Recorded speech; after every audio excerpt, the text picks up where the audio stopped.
യേശുമിശിഹായ്ക്ക് സ്തുതിയായിരിക്കട്ടെ. പ്രിയ സഹോദരങ്ങളെ, നമ്മൾ കഴിഞ്ഞ വീഡിയോയിൽ വിശുദ്ധ യോഹന്നാൻ്റെ സുവിശേഷം 1-2 അധ്യായങ്ങളിലെ ചോദ്യോത്തരങ്ങളാണ് നോക്കിയത്. പ്രിയ സഹോദരങ്ങളെ, ഈ എപ്പിസോഡിൽ അതിൻ്റെ തുടർച്ചയായിട്ട് 3-ാം അധ്യായം വരെയുള്ള ചോദ്യോത്തരങ്ങൾ ഉൾപ്പെടുത്തിയിരിക്കുന്നു. നിങ്ങളുടെ പൂർണ്ണ സഹകരണം പ്രതീക്ഷിച്ചുകൊണ്ട് ഒത്തിരി സ്നേഹത്തോടെ നമുക്ക് വചനഭാഗം നോക്കാം. ചോദ്യം 72. പരിസരിൽ നിക്കോദെമോസ് ആരായിരുന്നു? ഉത്തരം യഹൂദ പ്രമാണി. ദൈവം. ചോദ്യം 73.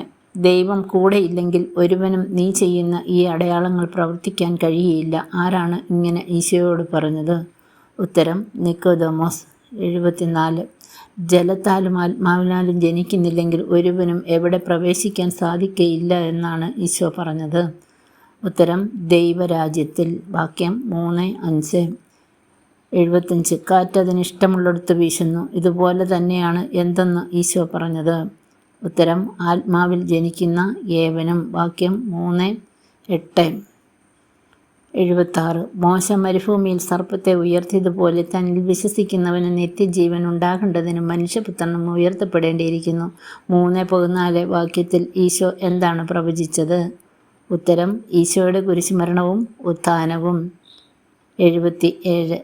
തന്നിൽ വിശ്വസിക്കുന്നവ ഏവനും നശിച്ചു പോകാതെ നിത്യജീവൻ പ്രാപിക്കുന്നതിനു വേണ്ടി ആരെ നൽകിയാണ് ദൈവം ലോകത്തെ അത്രമാത്രം സ്നേഹിച്ചത്?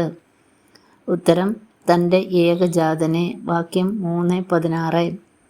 78. ആരിൽ വിശ്വസിക്കുന്നവനാണ് ശിക്ഷയ്ക്ക് വിധിക്കപ്പെടുകയില്ല എന്ന് വിശുദ്ധ യോഹന്നാൻ 3:18 പറഞ്ഞിരിക്കുന്നത്?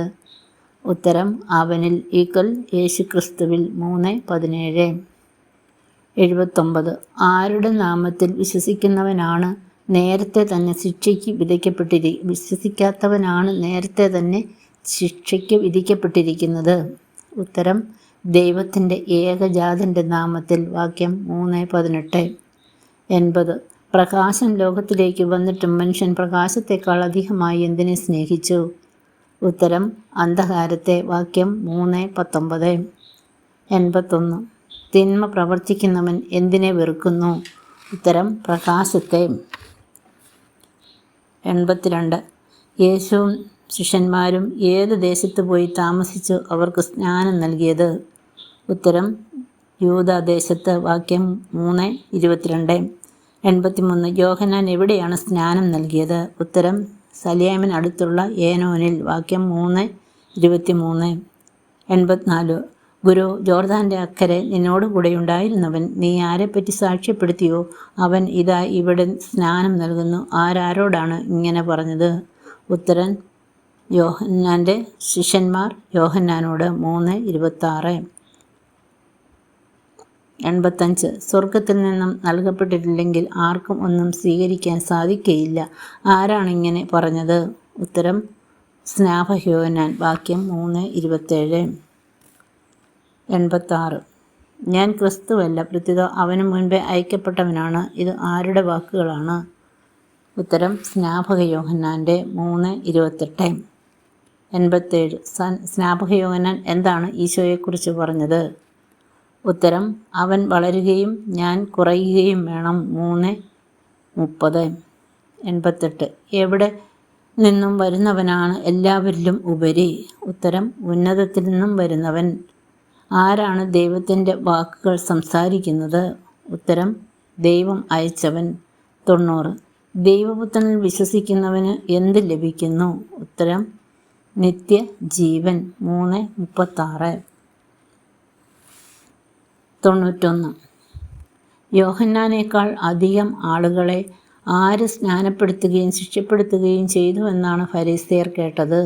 ഉത്തരം ഈശോ. 92. ഈശോയും ശിഷ്യന്മാരും യൂദ വിട്ട് വീണ്ടും ഗലീലയ്ക്ക് പുറപ്പെട്ടു പോകും വഴി അവർ ഏത് പട്ടണത്തിലാണ് എത്തിയത്? ഉത്തരം സമരയിലെ സിക്കാർ എന്ന പട്ടണത്തിൽ. വാക്യം 4-3-5. 93. യാക്കോബ് ഏതു മകന് നൽകിയ വയലിനടുത്താണ് ഈ പട്ടണം? ഉത്തരം ജോസഫിന്. വാക്യം 4-5. 94. എന്താണ് ഈ പട്ടണത്തിൻ്റെ പ്രത്യേകത? ഉത്തരം യാക്കോബിൻ്റെ കിണർ ഇവിടെയാണ്. വാക്യം 4-6. 95. യാത്ര ചെയ്ത് ക്ഷീണിച്ച് യേശു കിണറിൻ്റെ അരികിൽ ഇരിക്കുന്നത് ഏകദേശം എത്രാം മണിക്കൂറിലായിരുന്നു? ഉത്തരം 6-ാം മണിക്കൂർ. വാക്യം 4:6. 96. ഈശോ യാക്കോബിൻ്റെ കിണറിനരികെ ഇരുന്നപ്പോൾ ആരാണ് അവിടെ വെള്ളം കോരാൻ വന്നത്? ഉത്തരം ഒരു സമരിയാക്കാരി. വാക്യം 4:7. 97. യഹൂദരും സെമരിയാക്കാരും തമ്മിൽ സമ്പർക്കമില്ലെന്ന് കാണിക്കുന്ന സമാനമായ വചനഭാഗങ്ങൾ ഏതെല്ലാം? 4:9. എസ്ര 4:36. മത്തായി 10:5. സമരിയായിലെ സ്ത്രീകൾ സമരിയാക്കാരി ഈശോയെ 3 തരത്തിൽ സംബോധന ചെയ്തിട്ടുണ്ട്. ഏതെല്ലാം തരത്തിൽ? 1 യജമാനനെ, 2 പ്രവാചകൻ, 3 മിശിഹ. 98. വിശുദ്ധ യോഹന്നാൻ 4:14 ഈശോ സമരിയാക്കാരിയോട് ഞാൻ നൽകുന്ന ജലം കുടിക്കുന്നവൻ എവിടേക്ക് നിർഗളിക്കുന്ന അരൂപിയാകും എന്നാണ് പറഞ്ഞത്?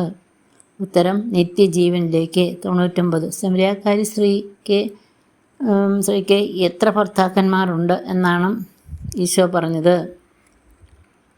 ഉത്തരം 5 പേർ. 100. നിനക്ക് 5 ഭർത്താക്കന്മാരുണ്ടായിരുന്നു, ഇപ്പോഴുള്ളവൻ നിന്റെ ഭർത്താവല്ല എന്ന് ഈശോ സമരിയാക്കാരിയോട് പറഞ്ഞപ്പോൾ അവൾ എന്താണ് മറുപടി പറഞ്ഞത്? ഉത്തരം പ്രഭോ, അങ്ങൊരു പ്രവാചകനാണ്. 101. രക്ഷ ആരിൽ നിന്നും ആണ് വരുന്നത്? ഉത്തരം യഹൂദരിൽ നിന്നും. വാക്യം 4:22. 102. യഥാർത്ഥ ആരാധകർ എങ്ങനെ പിതാവിനെ ആരാധിക്കുന്നു എന്നാണ് യോഹന്നാൻ 4:23 പറഞ്ഞിരിക്കുന്നത്? ആത്മാവിലും സത്യത്തിലും. 103. സമരിയാക്കാർ എന്താണ് യേശുവിനോട് അപേക്ഷിച്ചത്? ഉത്തരം തങ്ങളോടൊത്ത് വസിക്കണമേ. 4:40. 104. യേശു സമരിയായിൽ എത്ര ദിവസം താമസിച്ചു? ഉത്തരം 2 ദിവസം. വാക്യം 4:40. 105. സമരിയായിൽ താമസിച്ചതിന് ശേഷം ഈശോ എവിടേക്കാണ് പോയത്? ഉത്തരം ഗലീലയ്ക്ക്. 106. ഈശോ വീണ്ടും ഗലീലയിൽ വന്നപ്പോൾ ഗലീലക്കാർ ഈശോയെ സ്വാഗതം ചെയ്യാൻ കാരണമെന്ത്? ഉത്തരം യേശു ജെറുസലേമിൽ ചെയ്ത കാര്യങ്ങൾ അവർ കണ്ടിരുന്നു. 4:45. 107. ആരാണ് തൻ്റെ മകനെ സുഖപ്പെടുത്തണമെന്ന് ഈശോയോട് അപേക്ഷിച്ചത്? ഉത്തരം രാജസേവകൻ. വാക്യം 4:47. 108. ഈശോ ഗലീലയിൽ പ്രവർത്തിച്ച രണ്ടാമത്തെ അടയാളം എന്ത്? ഉത്തരം രാജസേവകൻ്റെ പുത്രനെ സുഖപ്പെടുത്തിയത്. 109. ഏത് സമയത്താണ് രാജസേവകൻ്റെ മകൻ സുഖം പ്രാപിച്ചത്? ഉത്തരം 7-ാം മണിക്കൂറിൽ. 110. ആരാണ് യേശു പറഞ്ഞ വചനം വിശ്വസിച്ച് വീട്ടിലേക്ക് പോയത്? രാജസേവകൻ. 111. ഇതിനു ശേഷം യഹൂദരുടെ ഒരു തിരുനാളിന് യേശു ജെറുസലേമിലേക്ക് പോയി. ഏതിനു ശേഷം? ഉത്തരം രാജസേവകൻ്റെ മകനെ സുഖപ്പെടുത്തിയ ശേഷം. 112. ജെറുസലേമിൽ അജകപാടത്തിനടുത്ത് ഒരു കുളമുണ്ടായിരുന്നു. എബ്രായ ഭാഷയിൽ ആ കുളത്തിന് എന്താണ് വിളിച്ചിരുന്നത്? ബെസൈദ. വാക്യം 5:2. 113. ബെസൈദ കുളത്തിന് എത്ര മണ്ഡപങ്ങളുണ്ടായിരുന്നു? 5. വാക്യം 5:2. 114. എത്ര വർഷമായി രോഗിയായിരുന്ന ഒരുവൻ അവിടെ ഉണ്ടായിരുന്നു? 38 വർഷം. 115. ബെസൈദ കുളക്കരയിൽ 38 വർഷം രോഗിയായി കിടന്നവനോട് ഈശോ എന്താണ് ചോദിച്ചത്? ഉത്തരം സുഖം പ്രാപിക്കാൻ നിനക്ക് ആഗ്രഹമുണ്ടോ? വാക്യം 5:6. 116. ഞാൻ എത്തുമ്പോഴേക്കും മറ്റൊരുവൻ വെള്ളത്തിൽ ഇറങ്ങിക്കഴിഞ്ഞിരിക്കും. ആരോടാണ് ഇങ്ങനെ പറഞ്ഞത്? ഉത്തരം ബെസൈദ കുളക്കരയിലെ രോഗി ഈശോയോട്. വാക്യം 5:7. 117. ഈശോ എന്താണ് അയാളോട് പറഞ്ഞത്? ഉത്തരം എഴുന്നേറ്റ് കിടക്കയും എടുത്ത് നടക്കുക. 18. ഈശോ എന്നാണ് ബെസൈദ കുളക്കരയിലെ രോഗിയെ സുഖപ്പെടുത്തിയത്? ഒരു സാപത്തിൽ. 119. ആരാണ് സുഖം പ്രാപിച്ചവനോട് കിടക്ക ചുമക്കുന്നത് നിർദ്ദിഷ്ടമാണ് എന്ന് പറഞ്ഞത്? ഉത്തരം യഹൂദർ. വാക്യം 5:12. 120. വിശുദ്ധ യോഹന്നാൻ 5:14 സൗഖ്യം പ്രാപിച്ചവന് ഈശോ പിന്നീട് എവിടെ വെച്ചാണ് കണ്ടത്? ദേവാലയത്തിൽ. 121. ഇതാ നീ സൗഖ്യം പ്രാപിച്ചിരിക്കുന്നു, കൂടുതൽ മോശമായതൊന്നും സംഭവിക്കാതിരിക്കാൻ എന്ത് ചെയ്യരുത് എന്നാണ് ഈശോ പറഞ്ഞത്? മേലിൽ പാപം ചെയ്യരുത്. ഇത്രയും നേരം ഈ വചനഭാഗം ശ്രമിച്ചതിന് എല്ലാവർക്കും ഒത്തിരി സ്നേഹത്തോടെ നന്ദി.